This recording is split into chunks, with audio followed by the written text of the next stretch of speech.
Si yo nací en el Barrio Sur en el año 57. Era como estar en una escenografía, era como vivir adentro de Truman Show. Eso era un poco el Barrio Sur, porque los niños andábamos por la calle y a la vuelta de mi casa tocaba la guitarra Mateo con el negro Jair. En la esquina estaba la Sonora Borinquen, que ensayaba en una peluquería. A la vuelta estaba Calcaño, que tenía un sótano donde él hacía teatro. Marta Gularte vivía a mitad de cuadra, Jorginho Gularte también. Estaba el Conventillo Medio Mundo y estaba Morenada, que ensayaba también en la calle Cuareim. Los niños girábamos, íbamos por todas partes y éramos parte también de esa cultura de barrio. Y ahí fue cuando yo me di cuenta cómo me gustaba ese mundo, esa cosa tan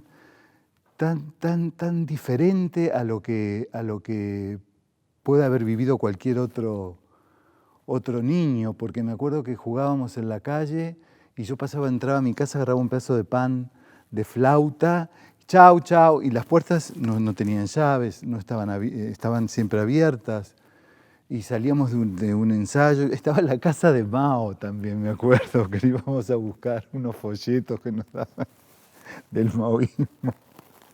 Eso de no creer, la casa de Mao, me había olvidado, mira, que estaba en la calle Durazno, que después pasó a ser un teatrito de títeres. Y los personajes que yo veía, las cosas que yo vivía y que veía, se ve que tenía una capacidad enorme. Tengo una muy buena memoria, tengo memoria visual, pero tengo una memoria específica de lo que son las acciones, los hechos que yo veía, los registraba. Mucho más que los nombres de pronto o que las fechas. Bueno, esto es una foto del Barrio Sur, donde nací. Esto es en Isla de Flores y Bicuí. Ahora se llama Carlos Gardel. Este era el almacén de Jesús, el almacenero de la esquina. Y entonces cuando yo entré al teatro me enfrenté con un mundo diferente, porque era un mundo que no comprendía en cierta forma lo que yo había vivido y explicaba, y no me creían. Me acuerdo que hubo un seminario de dramaturgos en el Teatro Circular. Había empezado a escribir la historia de una familia que vivía frente a la casa de una de mis tías, que nosotros veíamos desde la ventana, y no me creían, no me creían que había un club de Pacheco Areco en un costado de la casa y habían chorizos, y los niños íbamos a comer chorizos. Y en el fondo vivía la familia, y la hija de la familia nos enseñaba a hacer pelucas a los niños, porque ella le vendía pelucas a los travestis de Isla de Flores. Entonces éramos como 10 niños las pelucas se hacen con el pelo así, se agarran con 3 hilos, como una M, y se van llevando los hilos hasta que queda un hilo largo lleno de pelos. Y eso después lo cosen, ¿no? Y se corta y todo lo demás. Entonces los niños estábamos en la productora de pelos, de pronto, y llegaban los travestis a probarse las pelucas y todo. Y después cuando me hablaban de Almodóvar, y me hablaban, yo decía, ¿qué Almodóvar? Estos tenían una chica encerrada en el fondo de la casa, una hija con una cadena como si fuera un perro.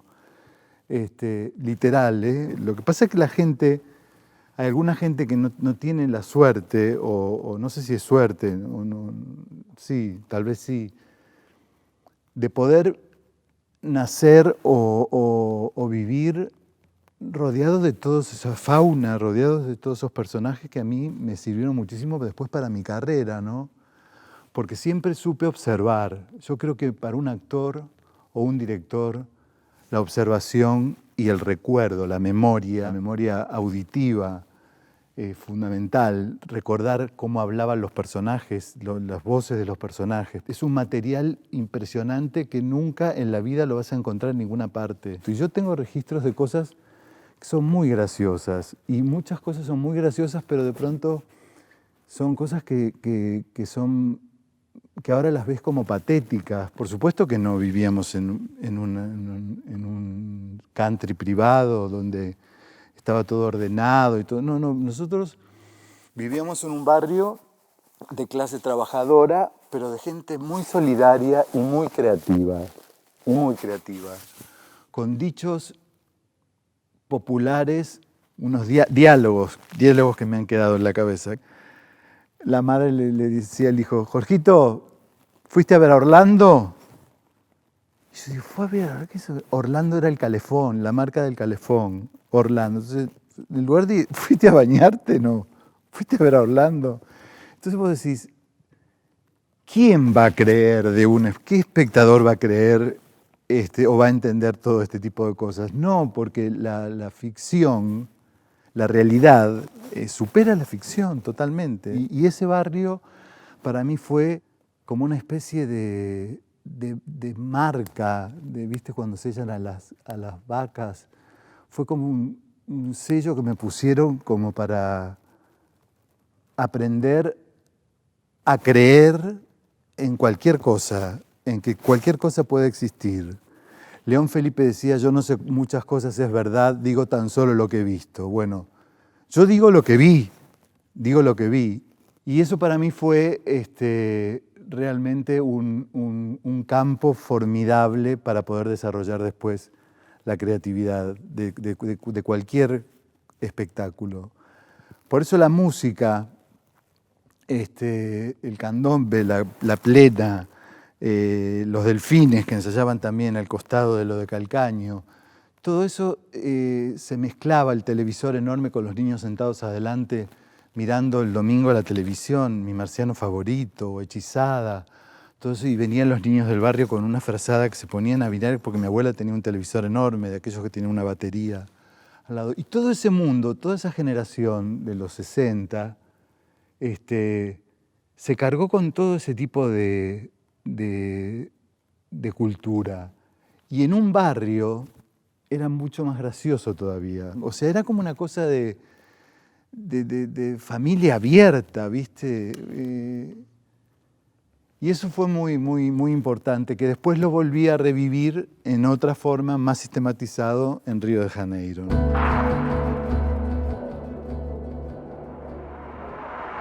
Me decidí a estudiar teatro. Un amigo me dijo, están dando un curso en General Flores Industria los domingos a las 8 de la mañana. Era dictadura, ¿no? Carlos Aguilera. Yo dije, y bueno, pero 8 de la mañana, sí, es lo único que hay. La Escuela de Arte Dramático estaba cerrada, era muy difícil, una época muy difícil, entonces fui, me anoté en el curso. Y Aguilera con todo esa impronta de llevar adelante las cosas y de darle fuerza a los jóvenes y de crear cosas, formó lo que sería después Teatro de la Ciudad, donde yo tuve profesores como Nelly Goitiño, Berto Fontana, Rosita Bafico, Mari Minetti y una cantidad de genios más. Cuando se reabre la Escuela de Arte Dramático, yo me anoto en la escuela para dar el examen y entro a la escuela. Se habían presentado 500 y tantos alumnos porque la escuela había estado cerrada por la dictadura, ¿no? Durante muchos años. Y cuando voy a ver el resultado de quienes habían quedado, decía, Omar Varela, 48 puntos. Era el primero, 48 sobre 50. Me odiaron, te podrás imaginar. Ya entré a la Escuela de Arte Dramático diciendo el 48. Y todavía el muerto que habla. Y tuve la suerte, por eso fue mucha suerte, de poder entrar a la escuela un lunes y el martes ya estaba trabajando como bolo en la Comedia Nacional. Entonces hice todos los años de la EMAD becado, y como yo tocaba instrumentos y cantaba, también podía trabajar como cantante y como músico, que tenían otro cachet, pagaban mucho más. Y entonces una vez me preguntaron si sabía tocar el laúd. Yo no había visto un laúd en mi vida. Y dije, sí, yo toco perfecto, pero tienen que darme la partitura para ver. No sé. Y me quedé tocando el laúd. Entonces tuve esa suerte de de hacer una escuela teórico-práctica, ¿no? Porque aprendía más en los ensayos de la comedia y viendo a los actores moverse y a los maestros, como Eduardo Esquinca, que fue mi maestro referente absoluto y total, el ser más culto y amable y buena gente. Ver a Eduardo dirigir ya era una beca, eso solo, ¿no? De estar trabajando al lado de Claudio Solari, de Maruja Santulo, de Estela Medina, de Candó, de Guarnero. Qué sé yo creo que yo agarré el último coletazo de la cultura teatral fuerte, de la cultura teatral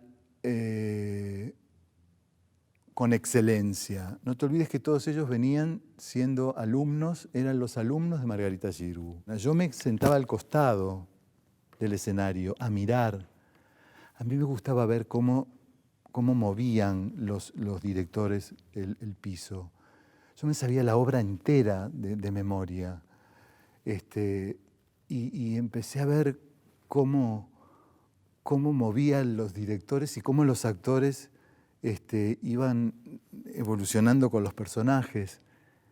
Y eso realmente para mí fue otra bendición, otro regalo. Yo no desperdicié el tiempo. Muchos compañeros míos lo desperdiciaron el tiempo quedándose a chusmear y a tomar mate en los camarines. Yo miraba todo. Me sentaba en la platea cuando se podía y miraba lo técnico y miraba cómo montaban la luz. Yo me quedaba en los montajes y viví todo eso con una enorme felicidad porque me dediqué toda la vida a eso, ¿no? Pensando también que iba a entrar a la Comedia Nacional, tenía todas las condiciones, las notas, todo. Y un amigo mío me dice, me peleé con mi pareja, tengo un pasaje por Panam para Río de Janeiro y tengo un hotel, yo te pago todo, conseguiste algo de plata y nos vamos a Río porque él no quería perder el pasaje que había pagado. Entonces llegamos a Río de Janeiro, gracias a Daniel, a este amigo mío, para Navidad y fin de año. Y entonces la noche del 31, Rebellón, que es el día más importante de Río de Janeiro, yo estaba en la playa de Copacabana, prendiéndole una vela a Iemanjá y pidiendo por favor volver a esa ciudad maravillosa. Cuando nos vamos al Pan de Azúcar a hacer la subida en el teleférico del Pan de Azúcar, cuando bajábamos, yo leo un cartel que dice Centro de Artes y Letras de la Universidad de Río de Janeiro. Y le digo a Daniel, ¿qué será esto? Y eran 2 edificios que se comunicaban como por un tubo de acrílico. Era la Facultad de Teatro y de Música. Entonces, a mí se me ocurrió pedirles el programa. ¿Me podrían dar un programa de la universidad? Y me dijeron, sí, cómo no. Y me entregaron el programa de la Universidad de Río de Janeiro, que yo me lo traje conmigo. Doy el examen en la Comedia Nacional y pierdo. Por otras cosas que no quiero recordar ahora porque fueron bastante desagradables, porque era por un tema personal de sexualidad, así que te imaginarás que no fue nada agradable. En calificación superaba, en rendimiento superaba, y entraron otros compañeros, pero yo no entré, no importa. Me llaman por teléfono y me dicen, señor Omar Varela, alguien que hablaba como medio americanizado, sí. Usted puede estar mañana a las 8 de la mañana en la OEA. Y me dicen, nosotros hemos visto algunos trabajos suyos, queremos ofrecerle una beca para irse a Estados Unidos a estudiar teatro. Y yo le dije, yo le agradezco, pero yo no voy a Estados Unidos. Porque no me interesa en este momento encarar una universidad que está tan lejana de la realidad nuestra teatral. Pero si usted quiere, yo puedo ir a hacer este curso a Río de Janeiro, al Centro de Artes y Letras. tengo el programa, se lo puedo traer. ¿Y dónde me voy? A la Universidad de Río de Janeiro. Y ahí hice mis cursos de arte escénico. Y ahí fue cuando descubrí el tema de la producción teatral, que fue abrirme al mundo del espectáculo como producto, ¿no? Y entonces fui representante de la Asociación de Críticos Teatrales durante 2 años, y ahí yo traje a Derbal Jr., que traía Maona Luva, a Graciela Figueroa con el grupo Coringa. Maona Luva ganó el Florencio Mejor Espectáculo Extranjero, no sé qué, papá. Y los críticos me dieron una acreditación como que yo era representante de ellos en Brasil. Voy a ver a Denise Stoklos en Un orgasmo adulto escapa del jardín zoológico. La veo y digo, este espectáculo es para llevarlo. Lo trajimos. Yo me hice muy amigo de Denise y pasé a ser su representante, de Denise Stoklos, una mima de pelo blanco, una mujer muy especial. Y entonces con ella viajé por todo el mundo. Volví después al Uruguay por un problema que tenía que resolver familiar, por un fin de semana, y no volví más. Me quedé porque se atrasó todo, un tema de una sucesión, de una cosa bastante dolorosa también. Llamé a la Stoklos y le dije, mira, Denise, no puedo ir ahora. No te preocupes, tomate un mes, no hay problema, arreglamos. Y entonces dije, voy a hacer Italia Fausta. Yo la había visto en Río de Janeiro, había sido unas obras de teatro que más me había hecho reír. Entonces fui a ver a Petru, que trabajaba en un boliche en la calle Río Branco, y estrené Italia Fausta. Y fue un éxito de locos.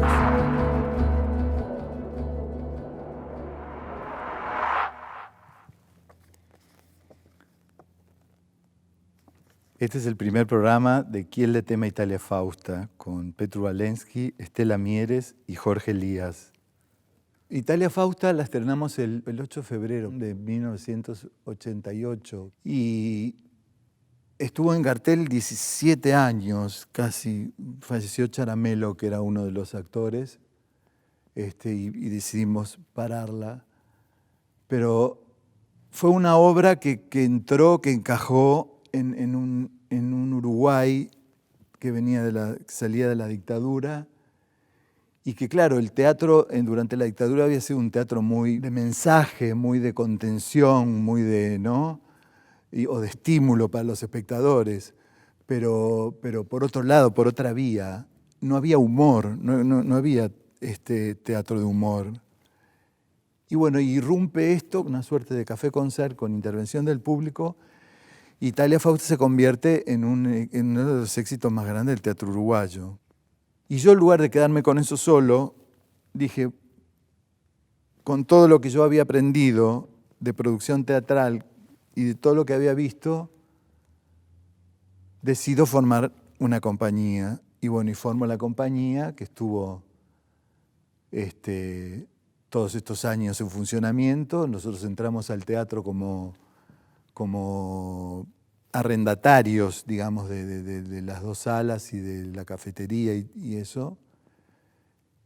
Y montamos un esquema de teatro comercial que funcionaba en 3 funciones diarias. Fíjate cómo era eso, que el instituto había contratado a un señor para que organizara las filas de teatro, de gente que entraba y que salía. Es decir, la función de las 9 se entraba por acá y se salía por acá porque a las 11 se estaba formando la otra fila y a las 0:30 que estaba la otra función, era una cosa demencial. Y entonces empecé con el tema de los musicales, dirigí la ópera de Malandro en el Galpón, después empecé con los musicales de Broadway, fui uno de los primeros que dirigió musicales de Broadway en el Uruguay, y después me di cuenta que necesitábamos hablar de pronto en ese lenguaje de comedia musical de algo del Uruguay. de algo nuestro y se me ocurrió escribir Arrabalera con Laura Sánchez, que fue un éxito de locos. Después La Bien Pagá, que me arrasó en el año 2002 con todo. Y bueno, yo descubro en Río de Janeiro un autor que se llamaba Nelson Rodríguez. Nelson Rodríguez para mí fue como que yo me estuviera leyendo, que yo hubiera escrito eso. Y dirigí en la Comedia Nacional Todo desnudo será castigado, con Armando Altí, que era el protagonista de esa obra, que estaba genial, en la sala Zabala Muniz, en la vieja sala Zabala Muniz. Y después dirijo en el Galpón otro Nelson Rodríguez, que era Bonita pero ordinaria, y después dirijo en La Gaviota El beso en el asfalto. Fue una época muy buena para mí, porque además el hecho de escribir y dirigir a mí me daba la posibilidad también de irme, de no estar todo el tiempo encerrado. Ni loco me agarrás para hacer una temporada teatral, de quedarme más de 3 meses en cartel, porque me muero de la fobia. No puedo creer que hayan estado 18 años haciendo lo mismo, pero bueno. Pasamos 4 gobiernos, pasamos bodas, cumpleaños de 15, muertes de familiares, de abuelos, de padre y madre, bueno, después de actores. Fue mucho tiempo. Y entonces me dio a mí la posibilidad también de moverme en otros ámbitos, por ejemplo, la Alianza Americana, donde yo hice muchos musicales como My Fair Lady, Están tocando nuestra canción, Cabaret. Me dio posibilidades de dar clases en la escuela de la compañía y me dio muchas posibilidades también de viajar por el mundo porque me especialicé también en cierta forma en el derecho de autor, en propiedad intelectual.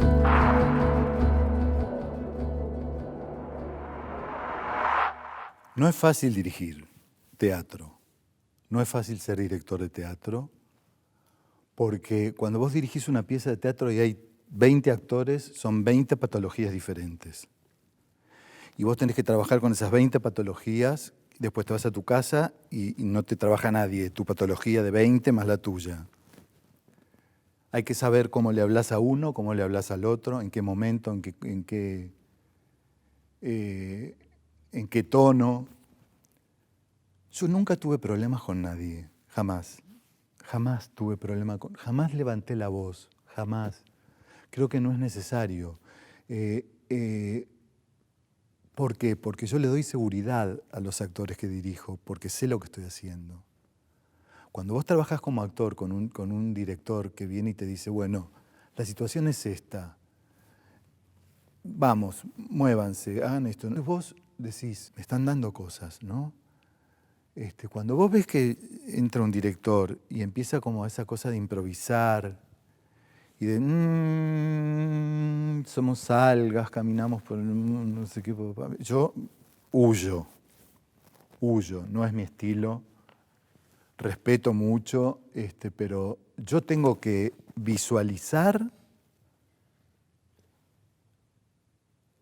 A ver, yo tengo que pasarle al actor lo que quiero que él me muestre a mí. Entonces, tengo que buscar un camino como para que entre el actor a entender lo que estoy haciendo. Y no es por sentimiento, no. Yo manejo más el teatro inglés, la técnica inglesa o la técnica de Viola Spolin, que era una americana que era de afuera tal vez para adentro, imagínese usted cómo es ese personaje y trate de traerlo. No con tu afectividad, porque no creo que tenga que ser así, porque la afectividad del personaje no es tu afectividad. Vos estás actuando y estás haciendo estás prestando tu cuerpo, tu sonido, tus sensaciones y todo lo demás al personaje, pero no sos el personaje. Es decir, al salir se bajó la cortina y ya está. Eso de que el personaje lo llevo adentro, me está pesando. ¡Qué pavada! ¿Pero qué pavada? Eso es una pavada. Es decir, cuando los actores dicen, ay, no sabes, estoy tan estresado porque me está devorando el personaje. No, no te puede estar devorando un personaje, ¿no? Porque si vos tenés claro desde el comienzo, esto es una creación que vos estás haciendo y que cuando se termina, vos colgás la ropa del personaje y te vas. Y no sos más el personaje. Hay actores que necesitan concentrarse mucho, los respeto, debe ser así, pero cuando termina la función, se sacan la ropa, se lavan la cara, sacan el maquillaje y vuelven a ser las mismas personas que eran. Entonces, mi forma de dirigir es un poco más de buscar los personajes a través de la razón, a través de la imaginación. Entonces yo te digo, ¿viste tal personaje, tal actor en no sé qué, papá? ¿O viste esa mujer que camina por 18 de julio que tiene un perro, no sé qué, papá? Bueno, imagínate si ese personaje... Por eso está el tema de la observación. Yo le digo a mis alumnos, cuando vayan en el ómnibus, no vayan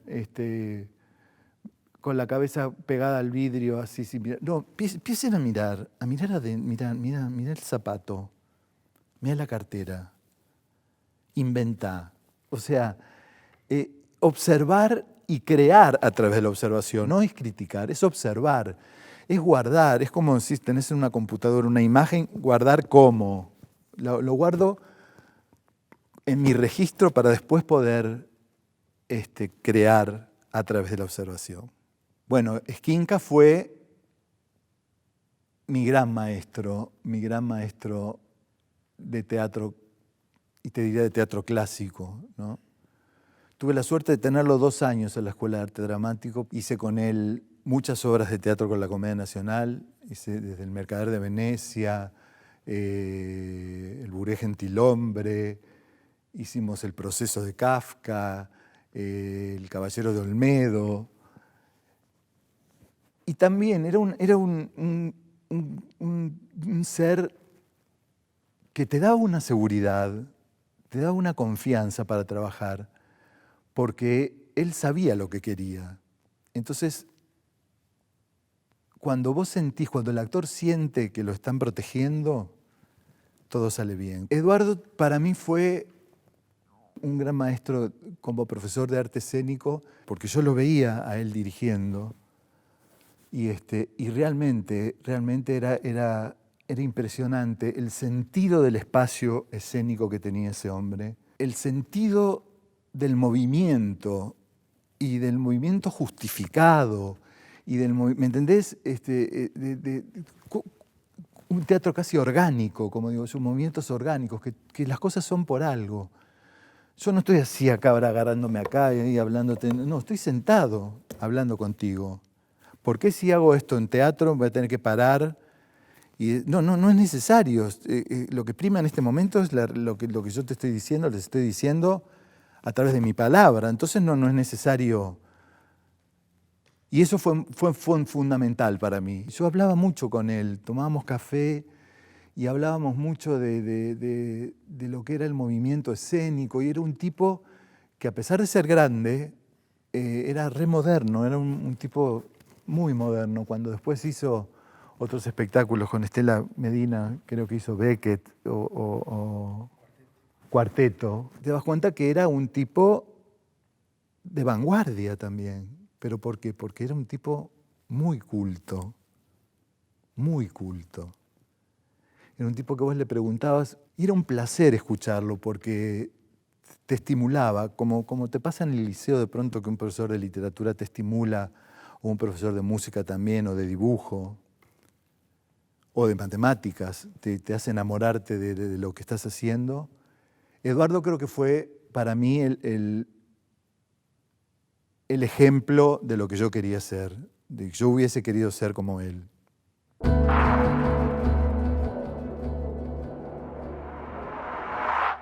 En un comienzo de la carrera empecé escribiendo teatro para niños.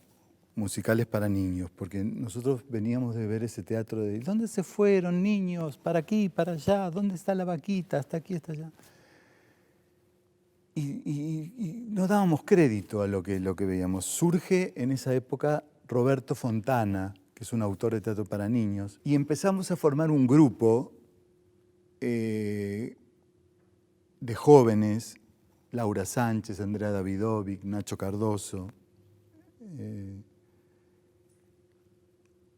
Silvia Meyer, Carlitos García, Roberto Lischke, músicos jóvenes, actores jóvenes, y yo empiezo a mezclar y a buscar gente de todas partes y consigo que me autoricen en la Escuela de Arte Dramático trabajar afuera. Entonces junto a todos actores de la Escuela de Arte Dramático y estreno mi primera obra de niños que se llamaba El cuento de Catalina, que era un musical, una comedia musical, con música de Carlos García.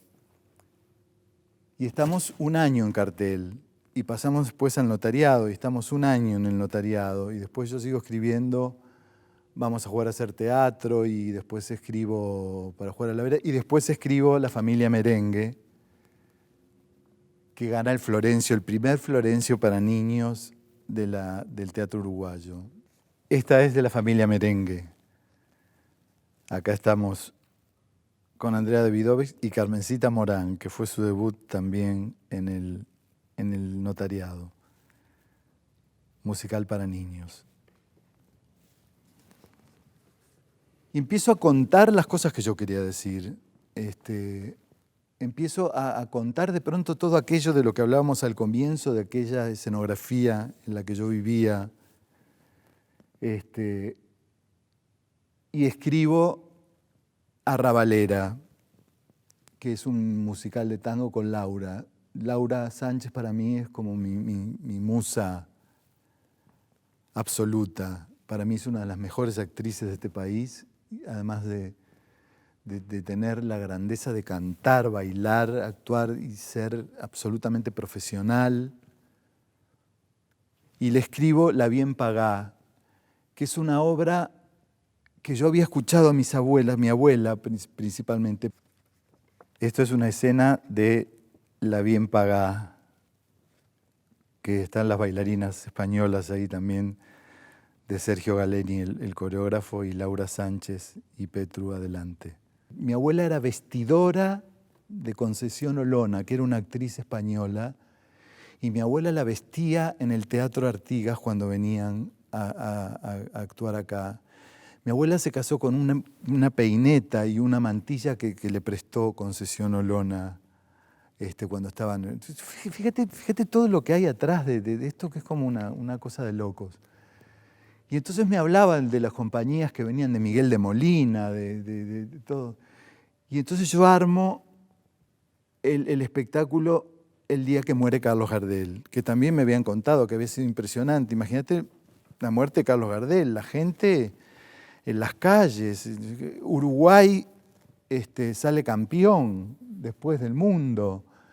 Y está Paquito Bustos haciendo un espectáculo que sale vestido de mujer a la calle en 18 de julio a gritar por Uruguay. Todo eso yo escuchaba de mi familia y yo pensaba que eso era genial porque era una forma de identidad cultural montevideana.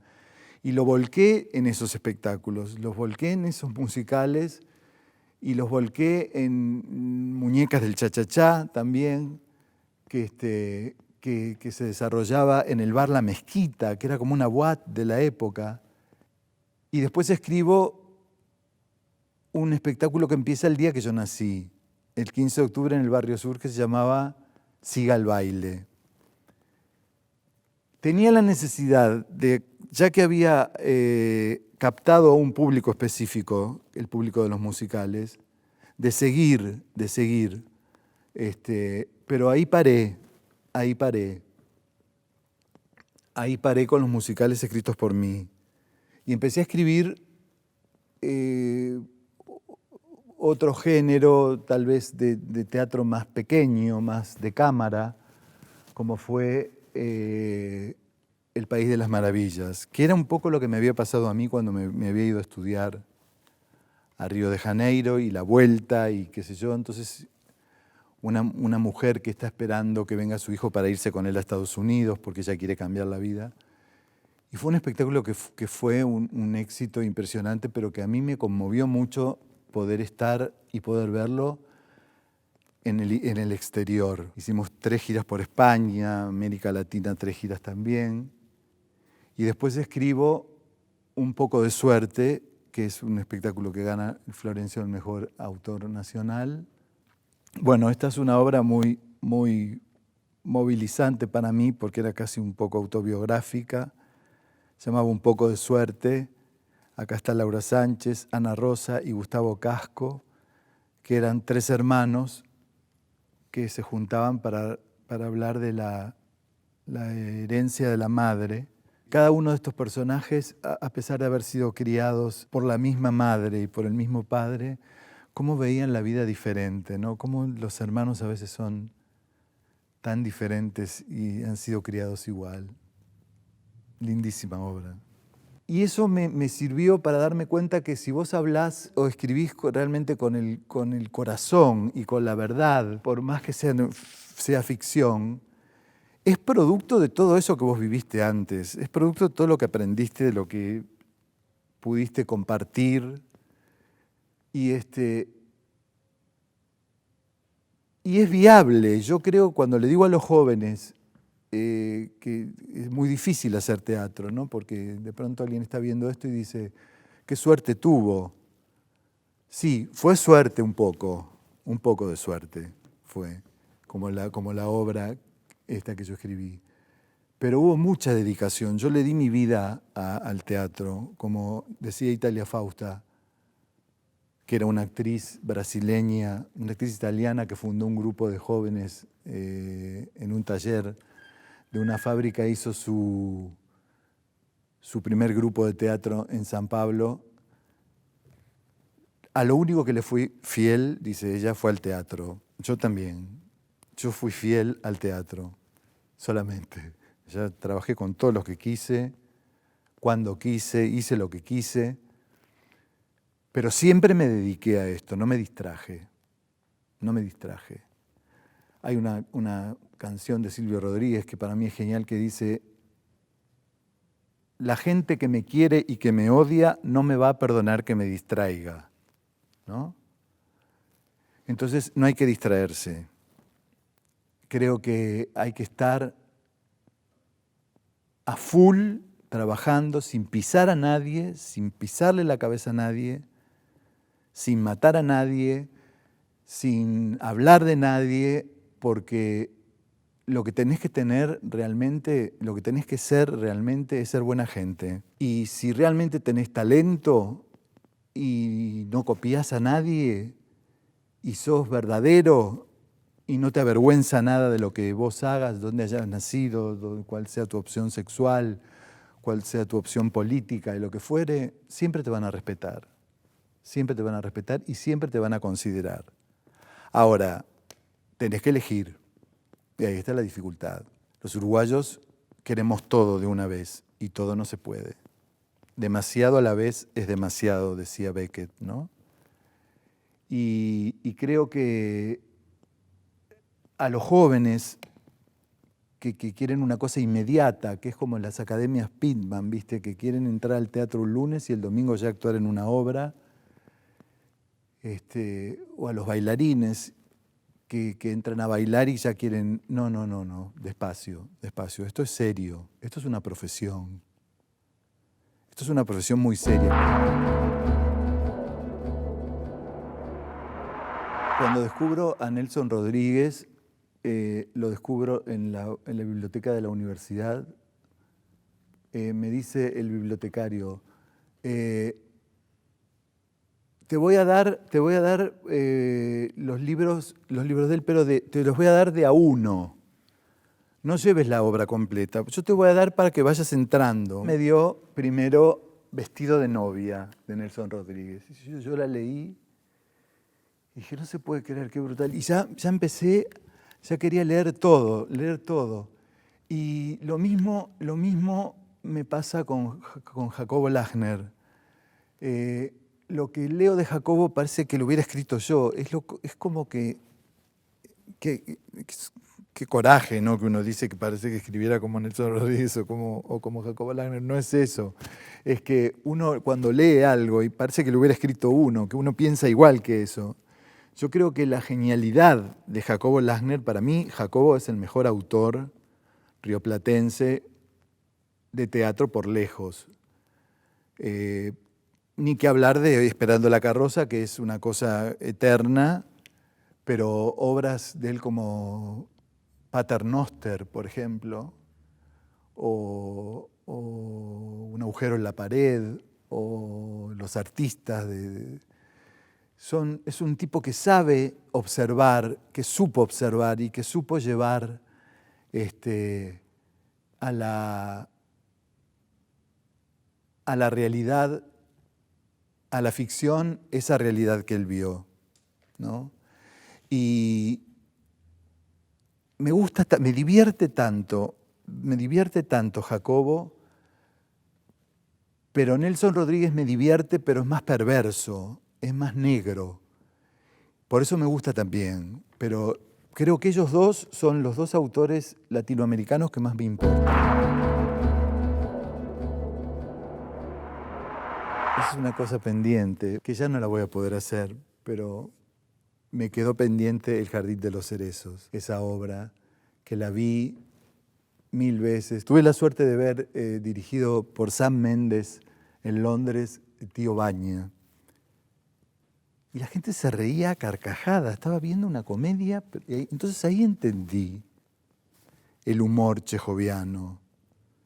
Que una mujer pasara por un escenario con un sombrero en la mano y lo largara y decía, me aburro. Es una cosa así. Donde vos ves que está la gente sentada, fumando, mirando el campo, y no hablan. Entonces, es toda gente que está viviendo su fantasía en otra fantasía, ¿no? Como es el jardín de los cerezos, que todo se cae abajo, no tienen para comer, y ella siente que están talando el jardín porque lo tuvo que vender, porque no tenían más para comer. Y ella viene Liubo Van Dreyen, viene con un cortejo de gente desde París, con las mejores ropas, y todo se cae a pedazos. Y ese personaje cuando habla de lo que le pasó, que perdió a su hijo, que se enamoró, que todo, es de una teatralidad, ¿entendés? Son unos personajes con una teatralidad. Entonces, esos personajes de Chekhov son realmente para mí en otra línea de lo que puede ser un personaje de Jacobo, un personaje de Nelson Rodríguez, personajes adorables, amados, que los quisiera haber podido hacer.